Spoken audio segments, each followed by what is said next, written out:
I think we're live. Can you hear us? Andy, are you out there? Do we have one friend? One person? We'll try to turn on the comments. I don't know how to read these things. Act like we know what we're doing here. Absolutely.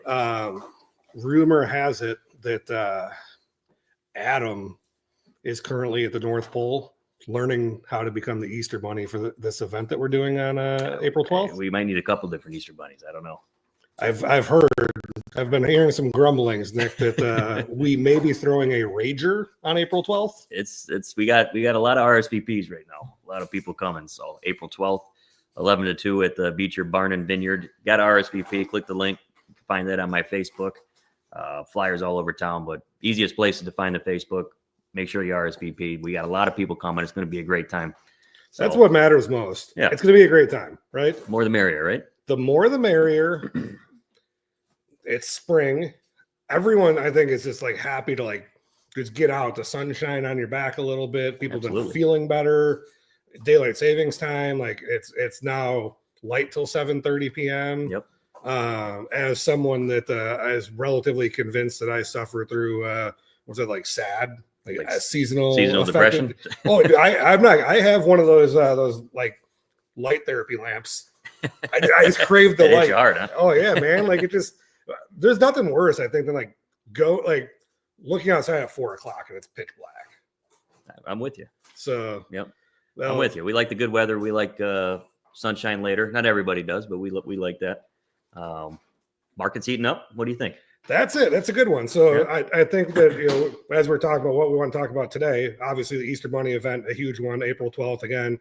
Realtor Nick Oosting. I can't. I don't know how. I've known you forever.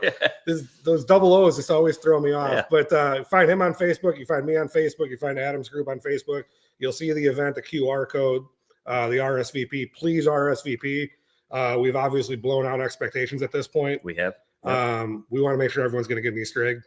Everyone gets a trophy. Everybody, we want your picture with the Easter Bunny with the kids. We want you guys to have a good time. Got RSVP though, because we got to make sure we got to hold a account, a number. We got to know who's coming. That way, we can have enough food and have everything ready for you guys. So, all right. So today, March 19th, is quite the volatile weather day.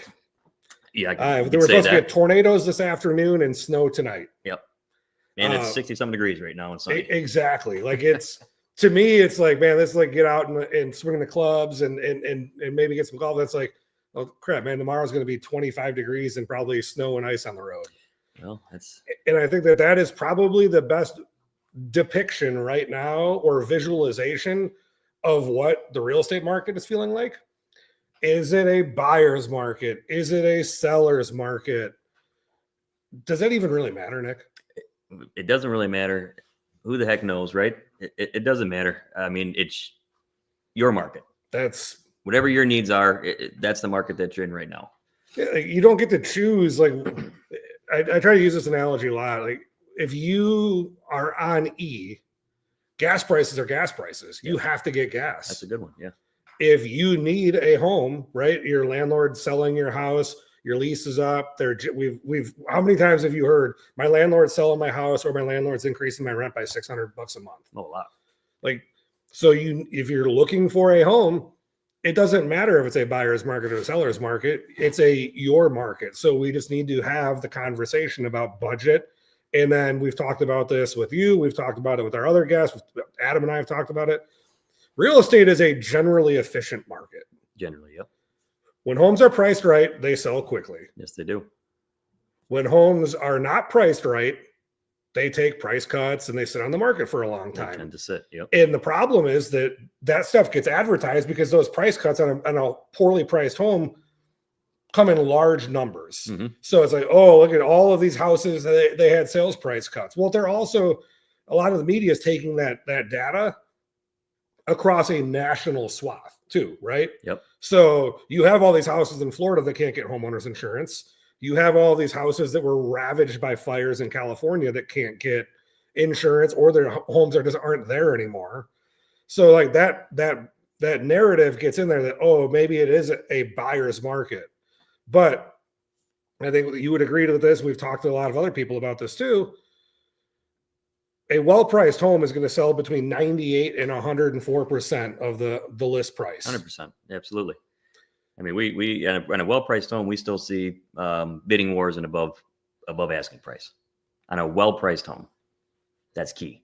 So that's one of the things that we need to also talk about here about volatility in the marketplace and other things that we're starting to see, like particularly Southern Cook County, Northeastern Will County, where these people got smoked by tax bills. You and I were talking about a client yesterday on the phone who anticipated a monthly payment of X, and his homeowner's insurance and taxes alone gobbled up $1,100 of his anticipated payment on a $250,000 purchase. Yep. And so like, there's the perception of, oh, this home's cheap or this home is low priced. But why is it? Right. Is it? And this one was fully rehabbed. So this wasn't it wasn't a situation where it's the seller's priced it because it needs repair and it's whatever in the REO level or they're slightly above REO level. They're pricing it at the top of the market that it sits in. Correct. And the reason why the home is relatively cheap is 85% of that marketplace is going to need a mortgage to buy that property. Mm-hmm. So you have 15% that could pay cash for it, but most cash buyers aren't looking for a renovated home. They're usually looking for something that they can get a return on. Absolutely. All right. So we've gone from there and then we go, okay, well, why else is this price suppressed? Well, when we qualify someone for a mortgage, we're qualifying them not necessarily on the dollar amount of the mortgage as much as debt to income ratio.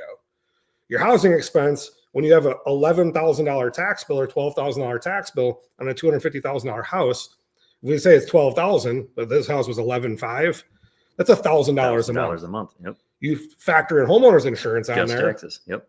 That's, you have $1,100. Then you factor in PMI if they're not putting 20% down, right? And that PMI on 250, down the middle number is probably 125. So we're almost at $1,300 a month just in taxes, insurance, and PMI. That is why that home price sits where it sits, because people can't afford to then borrow $400,000 on that house. That's why those values there's a cap on them. Yep. So long story short, you could be looking in other areas that possibly 300 to 350, 325, maybe more realistic. Pay more for the house, but your payment's going to be right where you want it to be. You might get more bang for your buck, and you might, you get a better situation overall. So a lot of factors going into buying a home. A lot of them, and like, where do you want to, is it a school district thing? Like, sometimes people, there's I don't want to call it a connotation, or, a lot of people like to buy homes because they have children and they want to put them in a particular school district. Well, if you want to do it, chances are several other people want to do it. And then that drives the price up of a house potentially. But if the tax base, they have a sustainable tax base there, your payment doesn't change that much. Right. Yep. So that's one, again, part of the volatility of this misconception that, it's a seller's market or it's a buyer's market. It's becoming a balanced market, which is the best for everybody. Yes, that's the best way to put it. It's really a more balanced market. It's not like, a few years ago where just you could slap a price tag on a home and everybody's going crazy to buy it because, that's what it was. It's more, you got to be priced correctly. Price where you're at. Your home will still sell quickly. You'll get multiple showings. You could potentially get above asking price. There's no promise on that. But that's where we're at. And if you're overpriced, you're gonna sit. You're gonna tend to sit and you have to do price cuts and come down and sit in the market longer. So it's good. I mean, I wouldn't classify it, in my opinion, a buyer's or a seller's market. I get asked all the time, is it a buyer's or seller's market? Well, I think the national media is portraying it to be more of a buyer's market now because data shows that, the home prices, more price cuts are happening. Not that home prices are coming down, more price cuts are happening. But that's just in reaction to what was happening before, when it was just absolutely insane and there was $20,000, $30,000, $40,000 above asking prices. Yeah, made up with a cash difference and no appraisals. I mean, that was a insane market that was not sustainable for a long time. But we still have plenty of buyers out there. We still have people that are buying homes. And I mean, if we do this, I do this every day. If I price a home correctly and I know it's priced correctly, I can pretty much guarantee that home's going to sell within a week. All right. Yeah. I've heard it here. And then if you're on the buyer's side of that, right? If well-priced homes are selling quickly, you need to be in a position to move quickly. Yes. And be prepared to write an offer quickly. Yep. And I think one of the things that kind of goes on right now, and we've talked about this, right, is buyers sometimes looking at things from an incorrect perspective or through a different lens. Oh, what is the dollar per square foot of this marketplace? Yep. Versus what does a well-priced home sell as a percentage to, original list price in this marketplace? Because dollar per square foot, if you're building a house, it's probably an accurate comparison. Yes. But when you're shopping across an area that has way different style homes, right? It's a bad way to run your numbers. Yes, go ahead. Yep. Yeah, and and I think what you have to look at is, okay, like, is it something that dollar per square foot doesn't matter? Yes, but it's probably towards the bottom of the list of what should matter from a price comparison, right? Because you have houses in Northwest Indiana that are 65, 70 years old that were built with cardboard and corrugated material and slap them ups. And then you also have semi-custom homes that are built with 2x6 exterior construction, modern amenities, and all of that. And you're dividing out, this general zip code by dollar per square foot doesn't result in an accurate number. Look, you got different subdivisions, you got different area, you got your town, you got your country, different subdivisions, older part of town, newer part of town.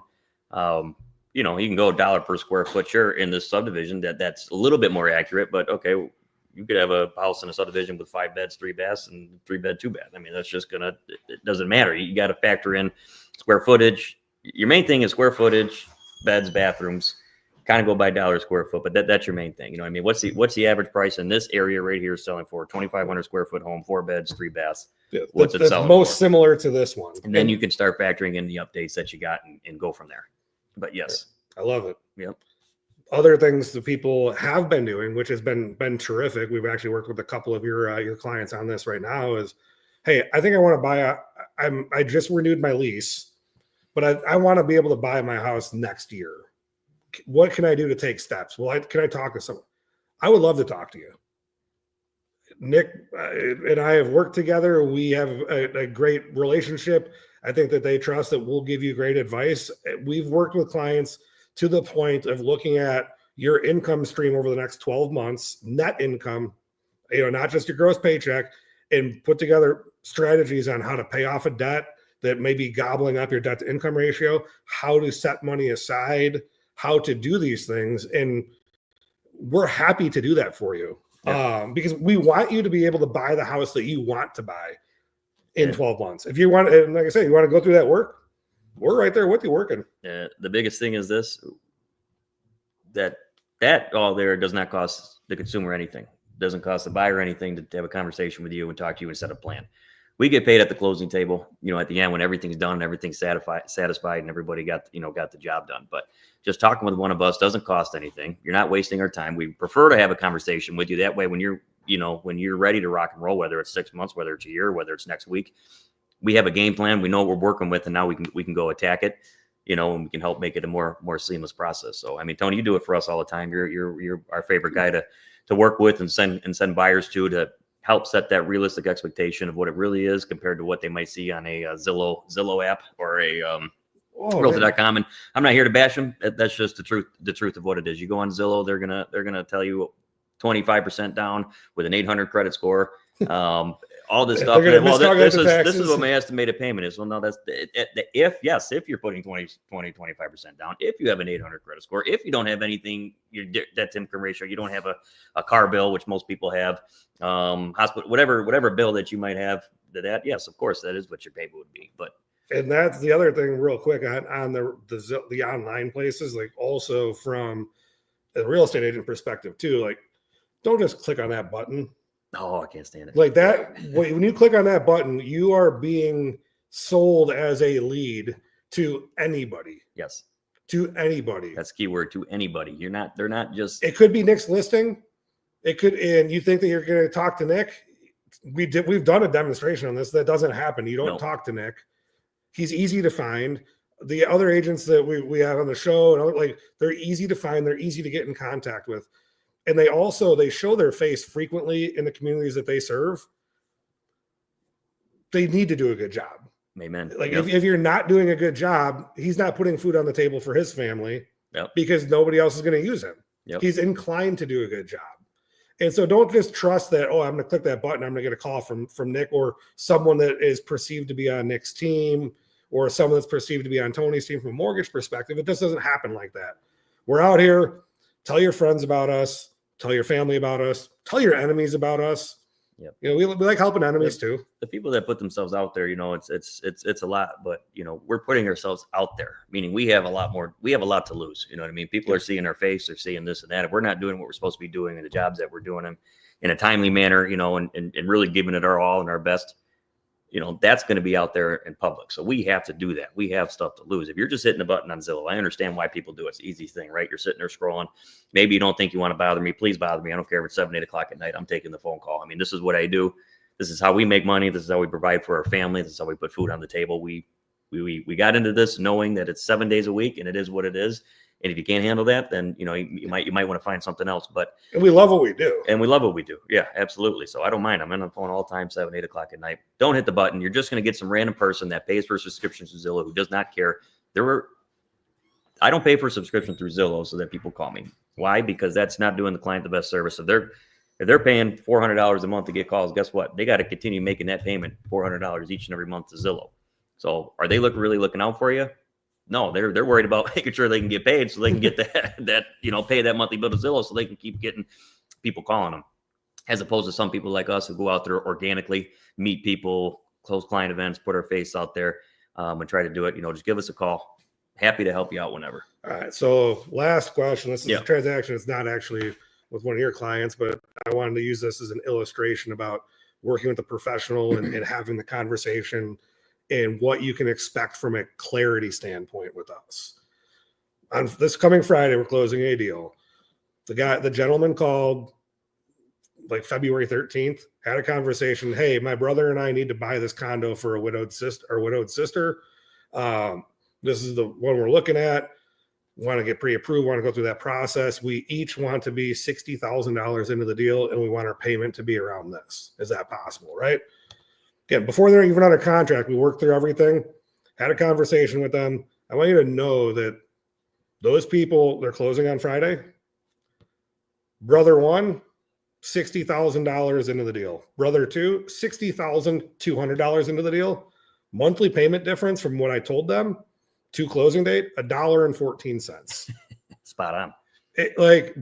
If you think about it, if you could shop with that level of confidence in the real estate game, you're probably going to be inclined to find the right house and have a plan together, right? Yep. But the only way that happens is that you reach out and you understand that you're working with professionals that are going to give you the right advice and tell you how to achieve that outcome, right? Mm-hmm. If you told me, hey, I want to be 60,000 into this, and okay, then we just have to shift that payment roll up a little bit.